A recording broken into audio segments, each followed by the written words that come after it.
All right. All this setup for videos, man. I love it. Love it.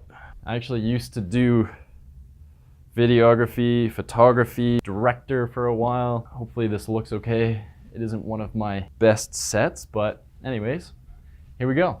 Hi guys, Nick Petryk here. I just wanted to welcome you guys here. I've got all my new stuff set up for videos, and this is where I'm going to be probably recording most of my videos most of the time.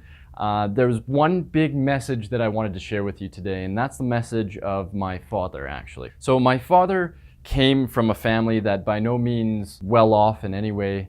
They lived in a small town called Smoky Lake, Alberta. His mother was a teacher, his father was a teacher and a school bus driver. He built himself up from that level. Now, what does my dad do now? He's a dentist. And when he was going through his dental program, actually, funny story, I was talking to him about this at dinner. The program that he went through for dentistry was actually studied by the psychology department of University of Alberta in Edmonton. And what the psychology department found was that that course that he was taking, the dentistry course, was actually psychologically damaging with how much work they had to do in those courses. And I was talking with my father and I said, well, what made it psychologically damaging? What was it that was so difficult to do? And he was telling me about how in about a week's time, he would have, 12, 13, 14 different exams. That's like 2, maybe even 3 a day for 3 hours each exam.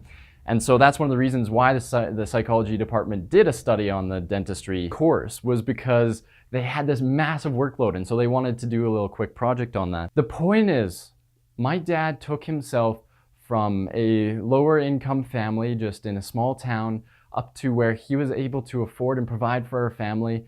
He didn't start with this leg up on anybody, but he got himself to where he is now through hard work. Now there's a video going around Facebook right now of a race. And the gentleman who's putting on the race says, whoever wins this race is going to get a $100 bill. Then he says, but hold on, wait.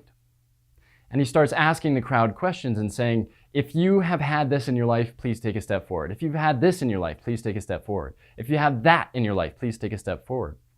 And by the end of when he's done, there are some people who are vastly further ahead than others. And some of the people are still standing back at the original positions.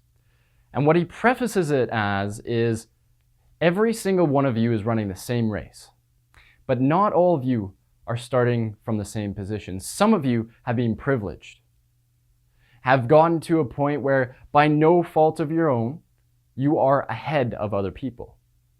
Does that mean that those people who are back at the starting line can't run the same race, can't win, can't cross that finish line into success? Absolutely not.